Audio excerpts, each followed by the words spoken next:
Hello everyone, स्वागत है आप सभी का स्टडी विद कविता में।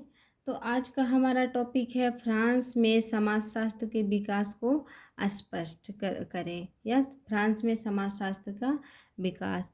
तो टॉपिक शुरू करने से पहले हम आपको बताना चाहते हैं कि मेरे बहुत सारे जो सब्सक्राइबर्स हैं वो मुझसे पूछ रहे हैं कि जो एमए फर्स्ट सेमेस्टर का जो प्रथम प्रश्न पत्र होता है उसका एग्ज़ाम ऑब्जेक्टिव होता है या रिटेन होता है। तो मैं आपको बता देती हूँ स्पष्ट रूप से कि हमारा जो एमए का प्रथम प्रश्न का एग्ज़ाम होता है प्रथम सेमेस्टर का, वो रिटेन होता है। और जितने भी एग्ज़ाम होते हैं हमारे 4 एग्ज़ाम जो होते हैं वो चारों क्या होते हैं, रिटेन होते हैं। और एक हमारा जो माइनर सब्जेक्ट होता है जिसका या तो आप प्रथम प्रश्न पत्र में उसका प्रथम सेमेस्टर में आप उसको लीजिए या सेकेंड सेमेस्टर में। तो ज़्यादातर करके प्रथम सेमेस्टर में ही एग्ज़ाम करा दिए जाते हैं माइनर। तो उसका भी जो पेपर होता है वो रिटेन ही होता है। जैसा कि हमने बीए में पहले दिया है तो वो क्या होता था, ऑब्जेक्टिव होता था, लेकिन एमए में रिटेन होता है। तो अगर आपको मेरी वीडियो अच्छी लगे तो वीडियो को लाइक और चैनल को सब्सक्राइब ज़रूर कीजिए ताकि हमारा आने वाला हर वीडियो हर अपडेट आपके पास पहुँचे। तो चलिए हम शुरू करते हैं अपना। फ्रांस में समाजशास्त्र का विकास। समाजशास्त्र के विकास की प्रारंभिक अवस्था यूरोप से ही मानी जाती है, लेकिन कुछ भारतीय विचारकों ने सामाजिक जीवन से संबोधित महत्वपूर्ण बातों के उल्लेख के वेदों, पुराणों व स्मृतियों तथा उपनिषदों से बताया है, जहाँ प्रचलित वर्णाश्रम व्यवस्था इस बात का स्पष्ट प्रमाण है। समाजशास्त्र के विकास की वैज्ञानिक व्यवस्था की शुरुआत फ्रांस से ही मानी जाती है। फ्रांसीसी विद्वान व समाजशास्त्र के जनक अगस्त कांट के गुरु सेक्ट साइमन भौतिक विज्ञान के समान समाज को एक ऐसा यहाँ बीन दिया है जहाँ पे क्या यहाँ रहेगा, विज्ञान बनाना चाहते थे जिसमें सामाजिक घटनाओं का क्रमबद्ध और व्यवस्थित अध्ययन तथा विश्लेषण किया जा सके। अगस्त कांट अपने गुरु के इन्हीं विचारों के मूर्त रूप से देने का प्रयत्न किया। इन्होंने समाज से संबंधित अध्ययन के सामाजिक भौतिक नाम से पुकारा, लेकिन जब यह भौतिक विज्ञान का पर्याय बना दिखा तो सन 1838 में इसे समाजशास्त्र का नाम दिया। यही कारण है कि इन्हें समाजशास्त्र का जनक कहा जाता है। समाजशास्त्र रूपी विशाल भवन का आधार स्तंभ अगस्त कांट का चिंतन ही है। इन्होंने ही सर्वप्रथम सामाजिक दर्शन और समाजशास्त्र में अंतर स्पष्ट किया। तो सबसे पहले हम इतना आपको बता देते हैं कि समाजशास्त्र के विकास का प्रारंभिक अवस्था क्या है, यूरोप माना जाता है। यानी समाजशास्त्र का विकास हमने आपको समाजशास्त्र की उत्पत्ति और विकास में ही बता दिया था कि समाजशास्त्र का जो विकास वो कहाँ हुआ है, यूरोप में हुआ है। तो समाजशास्त्र का जो प्रारंभिक अवस्था है क्या है, वो विकास का जो प्रारंभिक अवस्था है उसे यूरोप माना जाता है। लेकिन कुछ भारतीय विचारक जो है वो सामाजिक जीवन को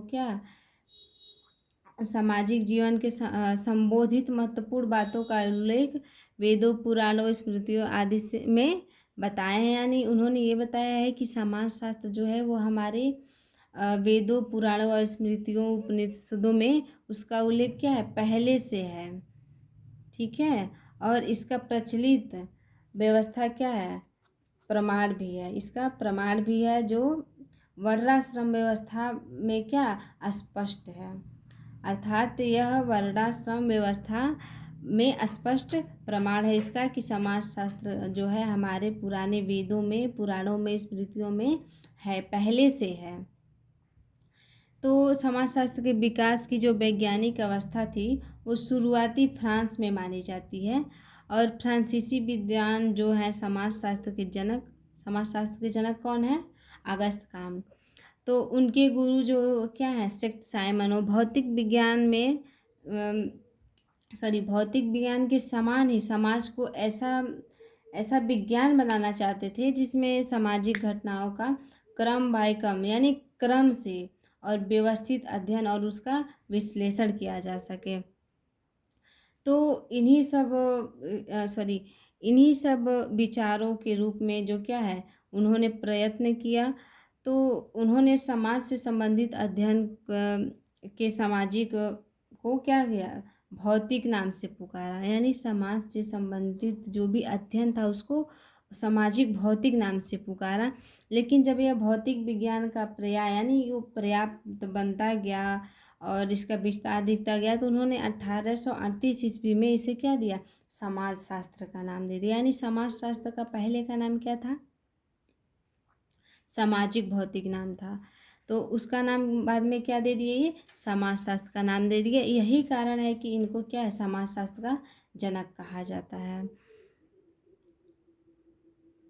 तो नेक्स्ट हम देखते हैं समाजशास्त्री प्रणाली का विकास किया। इन्होंने स्पष्ट यह बताया कि प्राकृतिक घटनाओं के ही समान सामाजिक घटनाओं का भी वैश्विक तरीके से प्रत्यक्ष विधि की सहायता से अध्ययन किया जा सकता है। फ्रांसीसी समाजशास्त्रियों ने ही समाजशास्त्र के प्रत्यक्षात्मक रूप में स्पष्ट किया तथा इसे विज्ञान की श्रेणी में स्थान दिया।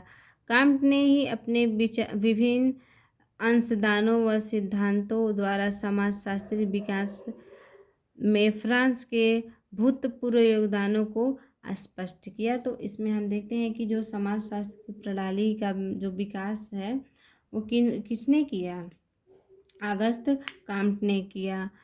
तो उन्होंने यह बताया कि प्राकृतिक घटनाओं के समान, जैसे हम प्राकृतिक घटनाओं का अध्ययन करते हैं उसी प्रकार से क्या है, सामाजिक घटनाओं का भी अध्ययन किया जा सकता है। और फ्रांसीसी समाजशास्त्रियों ने ही समाजशास्त्र के प्रत्यक्षात्मक रूप से स्पष्ट किया कि विज्ञानों की श्रेणी में स्थान दिया जाए, अर्थात जो है समाजशास्त्र को विज्ञानों की श्रेणी में स्थान दिया जाए। तो इन्हीं सब अंशदान यानी इन्हीं सब अंशदानों के योगदानों के कारण, सिद्धांतों के कारण है समाजशास्त्री विकास में फ्रांस के भूतपूर्व योगदान, यानी जो फ्रांस का पहले का योगदान था, ये जो हमने ऊपर पढ़ा है कि इसको स्थान दिया जाए विज्ञान के रूप में, तो स्पष्ट किया जाता है। तो यही है हमारा फ्रांस में समाजशास्त्र की विकास। ठीक है, तो ये क्वेश्चन काफ़ी शॉर्ट क्वेश्चन था जो एग्ज़ाम में 4 से 5 नंबर में पूछता है। तो आप किसी भी क्वेश्चन को खाली ना जाने दें बिना देखे, क्योंकि सारे क्वेश्चन जो क्या हैं बहुत ही इम्पोर्टेंट हैं जो एग्ज़ाम में पूछे जाते हैं, और हम आपको वही क्वेश्चन पढ़ा रहे हैं जो एग्ज़ाम में आते हैं। तो आप वीडियो को पूरा देखें, वीडियो को लाइक करें, चैनल को सब्सक्राइब करें और कमेंट सेक्शन में अपनी राय ज़रूर दें। Bye bye.